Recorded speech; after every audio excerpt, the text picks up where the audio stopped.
My name is Nur Haziani binti Mahadi with metric number 2104128. My name is Nordiana binti Zuazaha with metric 201-835C.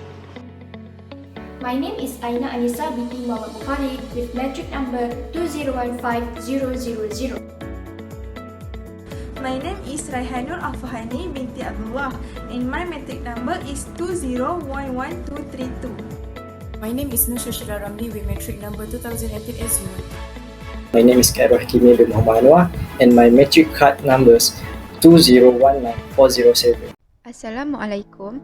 We are from Group 6. Accomplisseurs will talk about poverty alleviation, contribution of Zakat and Sadaqah. First and foremost, what is Zakat and Sadaqah?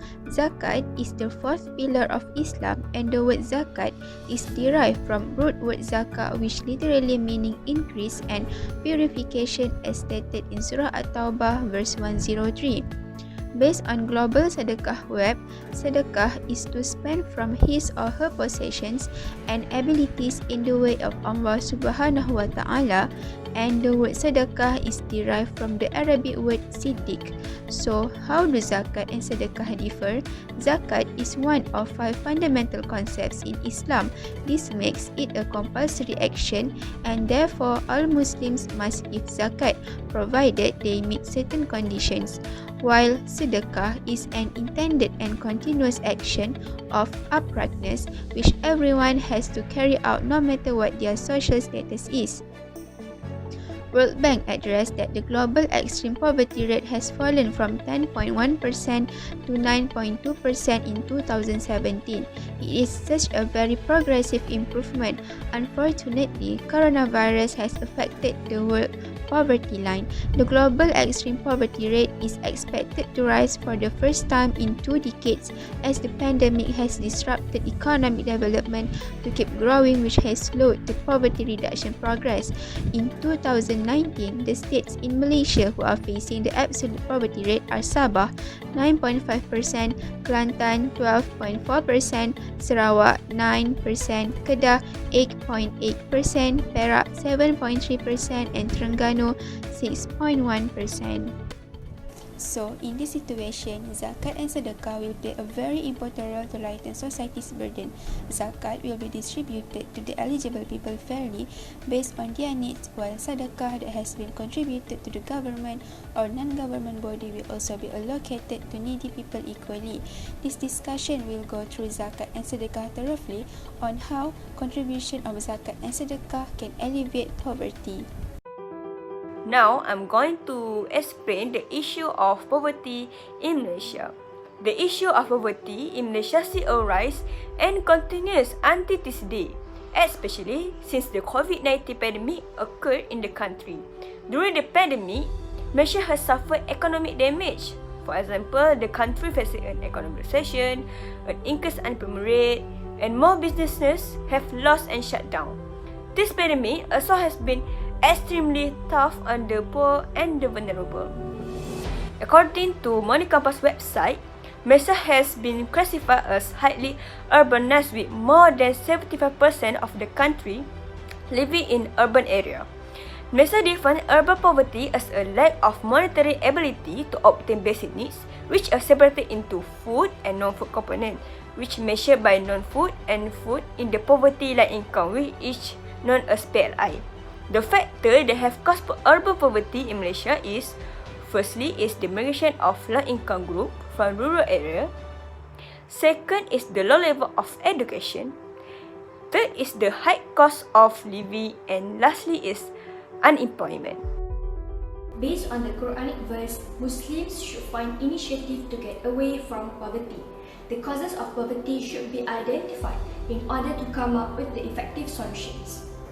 Generally, the causes of poverty are poor education, high cost of living, political instability and self-conflict, limited sources of clean water and nutritious food, lack of support from the government, and inadequate infrastructure such as roads, communication, and transportation. There are 3 basic principles in Islamic framework in regulating human activities, which are Tawheed, Khalifah, and adalah. Men are embedded with relation to the Creator, which is Allah. Apart from that, men are also interrelated with other humans and also the universe. Tawhid provides guidelines to humans through divine revelations which refer to Al-Quran and Sunnah in order to create uniformity. Based on Surah Al-Baqarah, verse number 30, Allah has appointed man as the vicegerent on the earth. Man should be able to allocate resources provided by Allah in a proper and right manner. Under this principle, it can be further discussed to three concepts. The first one is universal brotherhood, which promotes social equality. Second one is trusteeship of resources. Resources are trusteeship in nature. Benefits of resources have to be shared as it is for everyone. Lastly, simple lifestyle. Khalifah should have a simple life and avoid unnecessary and excessive things, as Allah do not prefer extravagance. Islam really emphasizes justice value as lots of Quranic verses highlighting about justice, and one of the Prophet's mission is eliminating injustice in the society. Principles of brotherhood and trusteeship will implement mutual sharing in society, whereby Muslims is responsible in ensuring the basic needs of poor. In terms of justice, the society should have equal earning opportunities and equal distribution of wealth and income. Islam promotes efficiency that contribute to growth and equity, which channel the earnings to the one who are in need, such as by giving zakat and sadaqah. We all know zakat and sadaqah have a difference between them. Everyone in this world, whether Muslim or non-Muslim, can give sadaqah, but zakat is only for Muslim. And is it compulsory for them to pay zakat regardless of age, gender and wealth? Firstly, giving sadaqah and zakat can help needy people around the world to continue their life.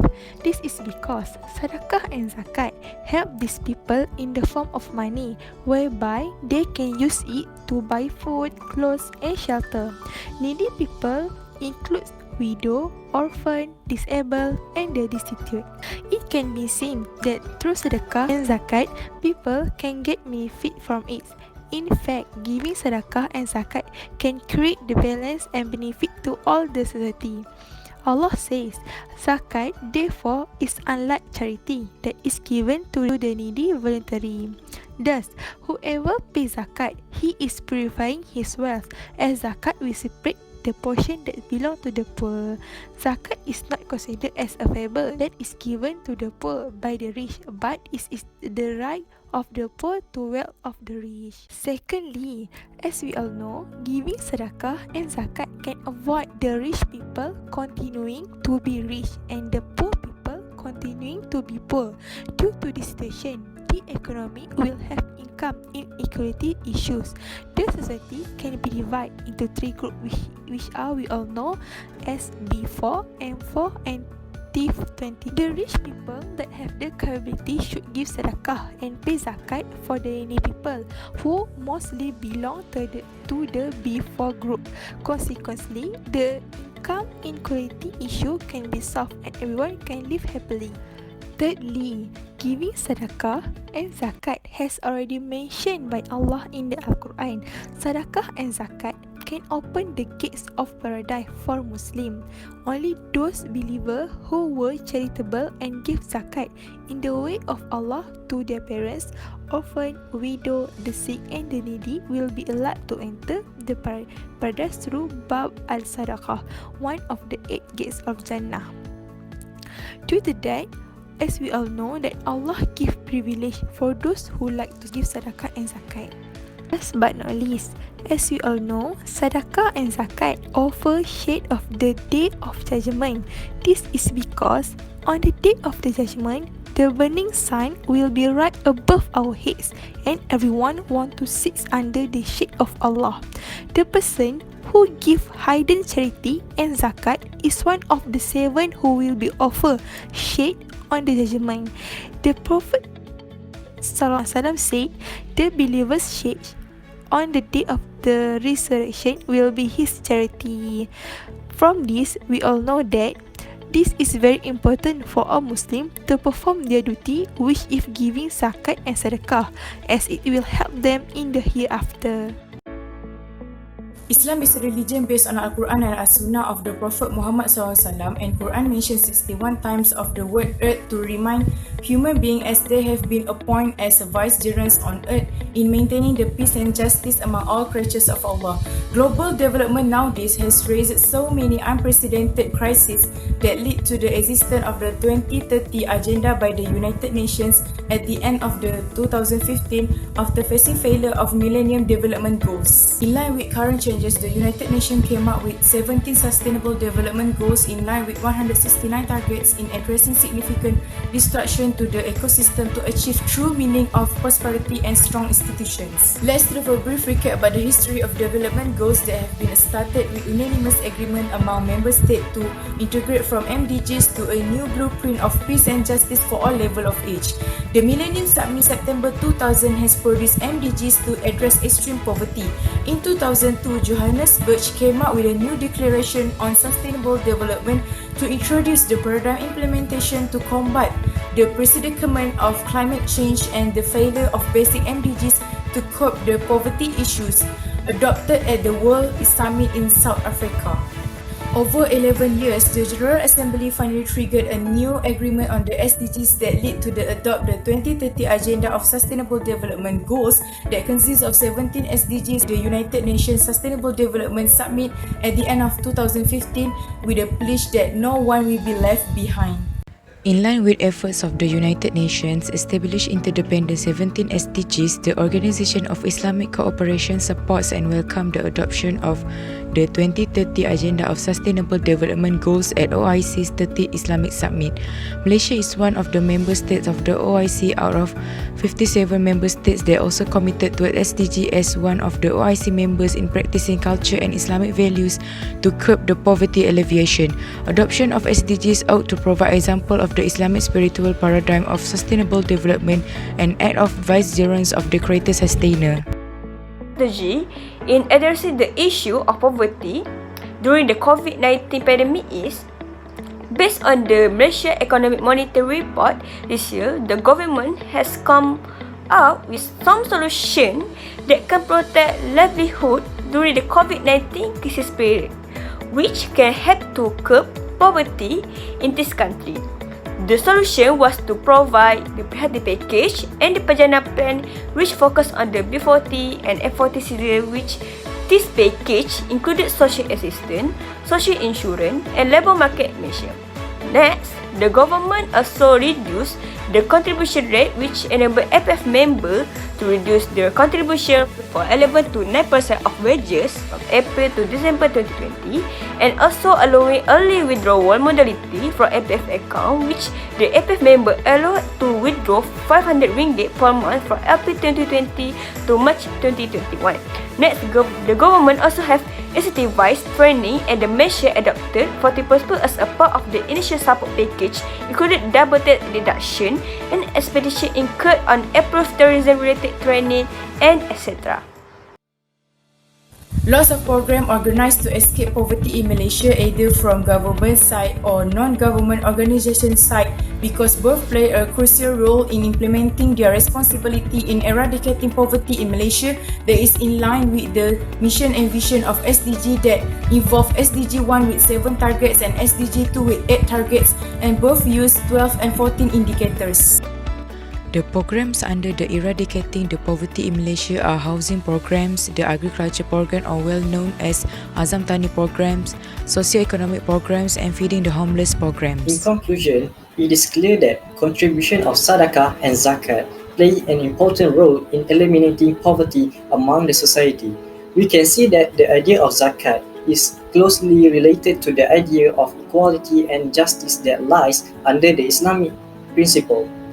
Therefore, the paper has focused on several issues to discuss in order to alleviate the poverty crisis. The paper found the issues and causes that related to the current poverty that arise in Malaysia, especially after the occurrence of pandemic, affect all the household income. This kind of problem not only affect the individual, but also contribute to economic recession as the unemployment rate is increased. Thus, Islam has various approaches to tackle poverty issue by providing effective solution through the obligation of zakat and encouraging sadaqah. It can assist people who are in need to have a better life and equal access to human rights. Hence, Muslims must remember that everything in this world is nothing but belongs to Allah Subhanahu wa Ta'ala and should be utilized in the right manner. And the concept of sustainable and development, which are no poverty and zero hunger, have a positive relationship with the fourth pillar of Islam in order to end the society's poverty. Indonesia committed with SDGs in eradicating the poverty issue, as OIC has agreed that SDGs have multiple objectives as Sharia rulings adopted by United Nations. In achieving the mission and vision of the aim of life in line with SDGs, it is necessary to strengthen the policies and strategies in striving the SDG 1 and SDG 2, where people can enjoy the maximum equality of life.